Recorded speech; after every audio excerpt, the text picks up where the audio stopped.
So the first thing we want to check is our scale length, just to see exactly what we're working with.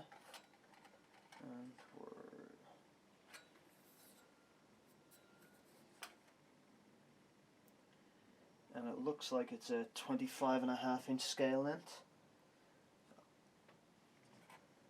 Although all the frets seem to line up except the last, say maybe 3 frets, to the 22nd, 23rd and 24th, seem to be ever so slightly off. I'll just bring you in to show you that.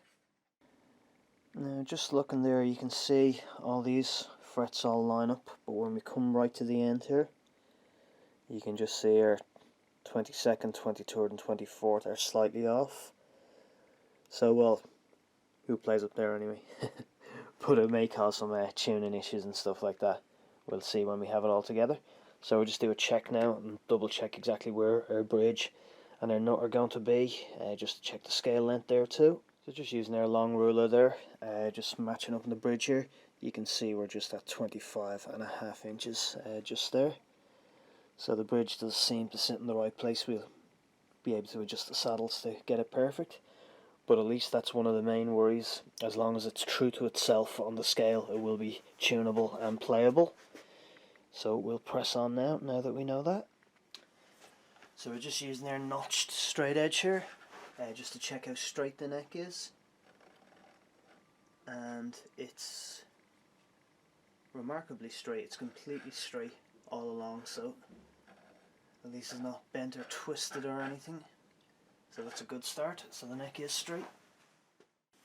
So another fun note, this kit comes with 4 different Allen keys there for adjusting the lock and nut and various parts of the tremolo, but none of them actually are the right size for adjusting the truss rod. So that's absolutely useless, so we'll have to use our own Allen keys for that. And so that's our kit unboxed, and we've tested all the kind of bits we need to just make sure the neck is straight and that the scale length lines up and that all the bits we need are there to put it together. We could literally throw this together in minutes if it was going to be kept as a right-hander, but as I said, we're going to make the conversion, and we're not going to test the electronics or anything like that because, as I said, we're more than likely going to change them and not use a lot of the parts. Other than that, it seems like a nice kit. I suppose if you were just, building it in your bedroom or something like that, it would be quick and easy to do.